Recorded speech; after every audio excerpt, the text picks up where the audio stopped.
Hello everybody. It's cloudy here today, but I wanted to say howdy do, and it's Friday, and I was just sitting here going through, when you set out on a journey to find something. Well, I set out on the journey because I was going to make us that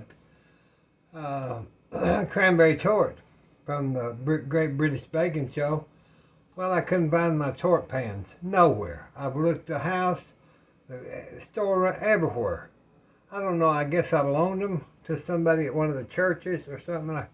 So I was on a quest, excuse me, to find me a tart pan so I could do that's been about a week. Well, went to the Goodwills, went to estate sales, and I finally found one. So now, but along the road where my story started, when we set out on an adventure, sometimes our adventure grows bigger than just a tart pan. And that's what happened. On the trip, I encountered a 6-compartment huge muffin pan for $1.99. Can't beat that. You gotta have it. We got too much stuff, y'all, but I keep finding stuff I want. But these are good because those big muffin paper cups will not fit in any of my muffin pans. So my muffin pans were made way before the huge muffins, and they only had one. I'd like to have two. That's what I'm doing. I'm drying the dishes. Then I got a ricer. This is what I used and grandmother used for creamed potatoes. Put them in there and just whirl that, and then she'd put greens in there and just all kind of stuff she'd use. The only reason I got it is probably I won't use it for a ricer, but I'm going to put it on my accoutrement wall and hang it out like this, because I think they're just unique. And every shelf's had one. Even Julia Child's had 2 or 3, and we might use it. I don't know. Then I found an Analon, one of the best pans you can find.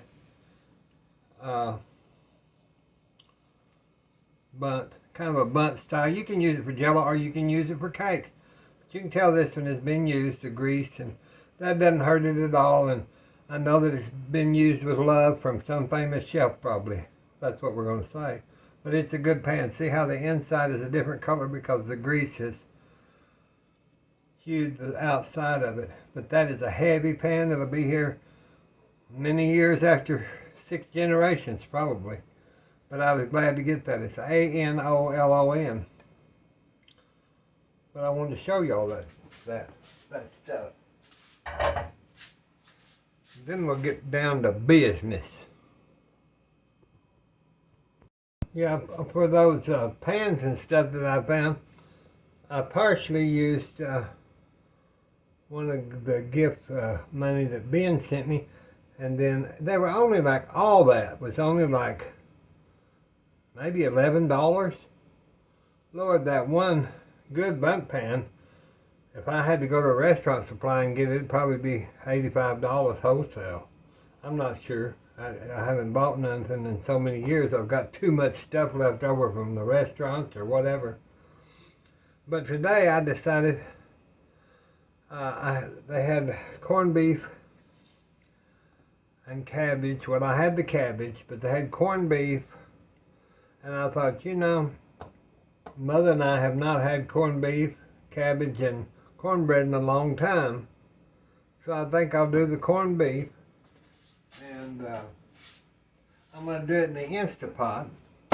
Now, for y'all of those of you, a lot of you know what corned beef is. Some of you don't. Corned beef is a cut of beef that is put in a vat of brine, of salt, I'm not for sure, maybe lime.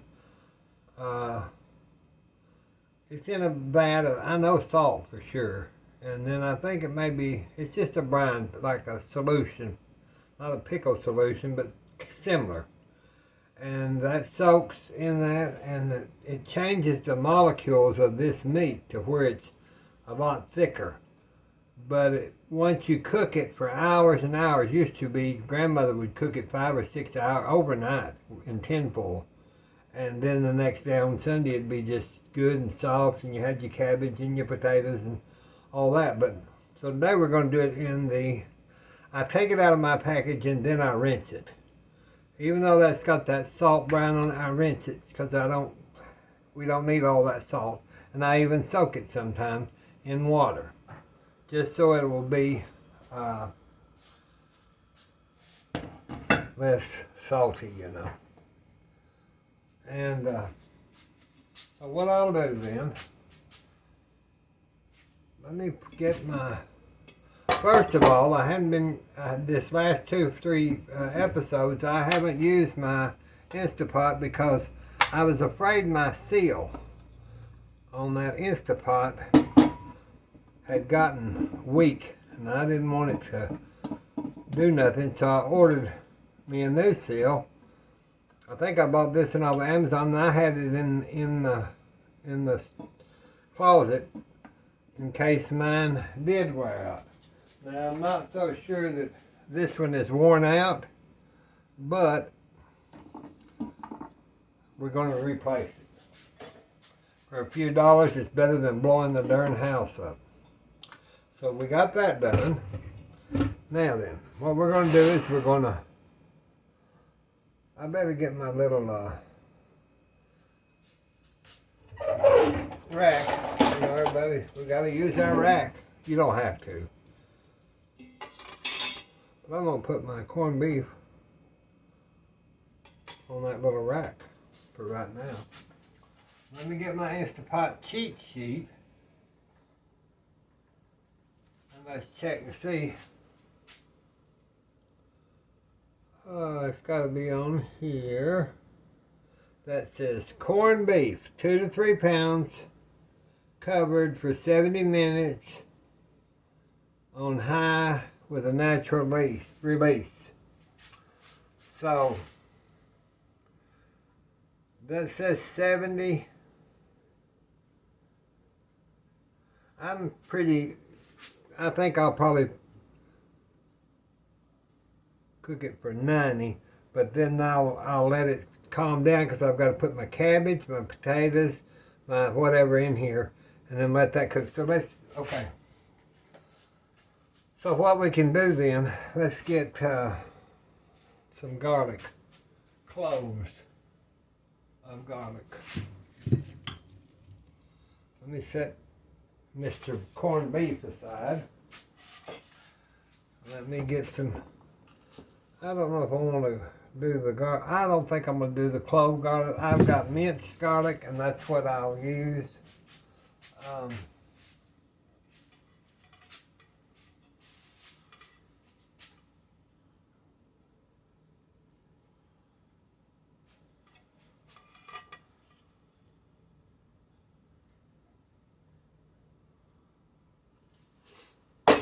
Alright, so then I've got that into that.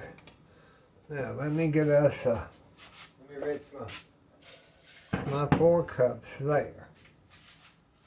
Now that the brisket packet comes, you can see the little yellow mustard seed, and it comes with this little packets. So I just always put that half in there. Then, see, this kitchen is so tiny, y'all. I put the other half in my, you can put it all in there just like you, out of the packet, just Billie Jean's way of doing something.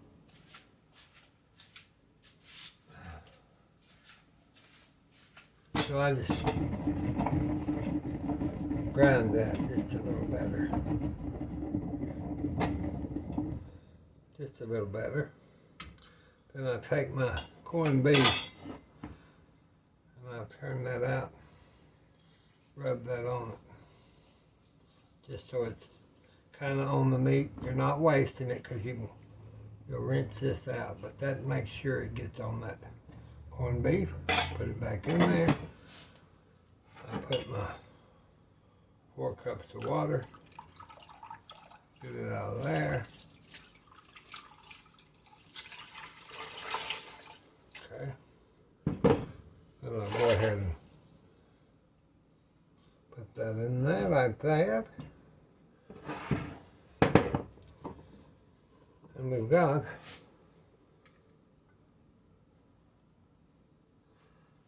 our corned beef ready to go. Now I think I'll put a little bit of just plain old pepper on it, just so I know that I've got some pepper on my corned beef. And then we'll put that in our Instapot. We'll do it for 90 minutes. We'll use that meat in stew setting or high pressure, just so you remember that. You do the high pressure for 90 minutes. So now what I want to do is our pressure cooker has been on an hour and 10 minutes. So what I'm going to do is I'm going to open that up.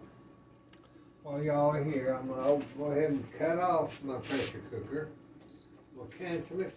Then I'm going to push my button to release the steam, because I don't want to keep the steam on this meat. If I did, it would be, I think it would fall apart, and you don't want that on a corned beef. So there we go. Well, you can smell this kitchen now. You smell that corned beef. We'll just let that release all the way. Let me get a foil. Love this. This is a crock pot dish, and I love, it was a gift from some company, I think. But I love them. It's got a lid. So what I'll do is I'll put that corned beef in there and cover that up and let it set while I do the vegetables. That'll help that meat become more tender and be a lot better.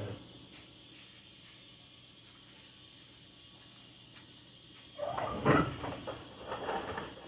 me get a big fork. Now I'll move this on back so I can get that corned beef out of there. And you can see what's going on. Now that pressure, you see, is still barely coming out. So you're pretty good, but I let it get all the way out of there till I don't hear no more hissing. It's almost gone, then I'll unlock the lid. Now you heard that little deal drop down, so that means the lever, open it up. You can open that up. Now I take my knife and I check it before I pull it all the way out of here. Okay? Let me get it out. Alright. Now then, there's the corned beef.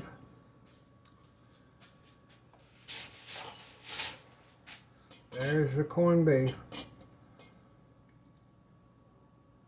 We'll just lift that over. See, if you left that in there a lot longer, or probably will just need one foil. And I'm just going to cover that. I'm just going to cover that. Not even use this other piece of it, put it back in the roll box. I'm going to just cover this. And not really put the lid on, because it's not to go in the refrigerator. I'm just going to set it and let it rest. It's got to rest. The more it rests, the tender it'll be and the flavor will be. And now, we are going to use our exact same thing there. But I'm going to put my cabbage pieces down into my Instapot. Just like that.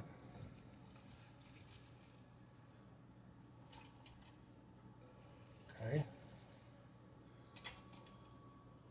Just like that. Now you can add your potatoes and stuff, but I didn't want to do potatoes since I'm having the squash. Now, I'll just put these just kind of on the top of that. Oh, I dropped one. I'll get it in a minute. I'm always doing something.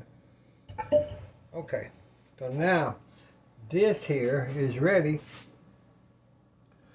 And we just put it in a, since we, I guess I got to sprinkle a little salt on the peppers. I didn't pepper them, but that's. Okay, I'm going to put this back in the Instapot for about 5 minutes on high.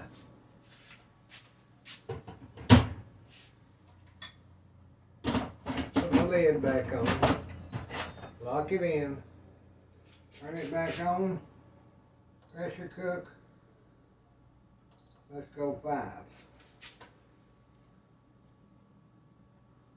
Everything, all the buttons and everything is okay now. See here it cutting on now. I'll be back. I'm fixing to get the vegetables out of the Instapot.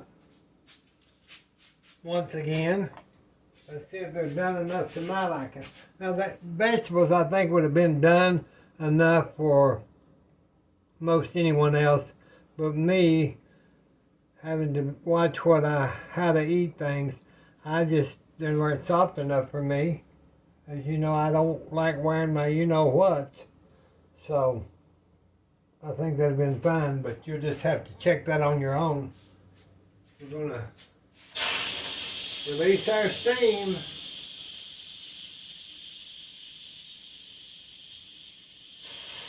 They've been sitting there about 30 minutes. I had a phone call and I had to take it. That looks more like it, y'all. See, those are perfect. They're just perfect. See that liquid? I put the liquid. You have to cover them with liquid, and I forgot to tell once I put them in there. So on the video, I'm going to say, don't forget to add enough water to your meat juices once you take the corned beef out to go above your cabbage or close to above the cabbage, so that, because an Instapot is not like putting it in the steamer on the stove. It's got to have liquid to help soften the vegetables, but this is going to be really good. So we've got our cornbread, we've got our cabbage, we've got our corned beef. Now I'm going to make these all into small videos, shorter videos, so that it won't take up so much of your time.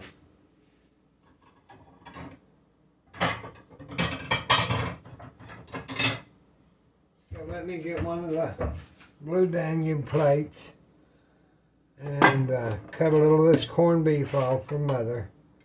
Now this is rested, so this is going to be a good corned beef because it's rested. I've let it rest.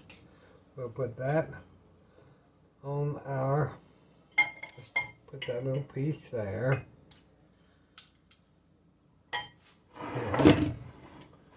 Now then, let me get a little, my little spideries.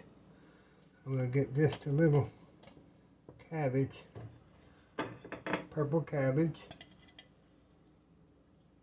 See, there's your purple cabbage. Then we'll get a spoon and drain some of our squash with our nutmeg on it. Now that may need a little more salt on it. And I've got the cornbread muffins,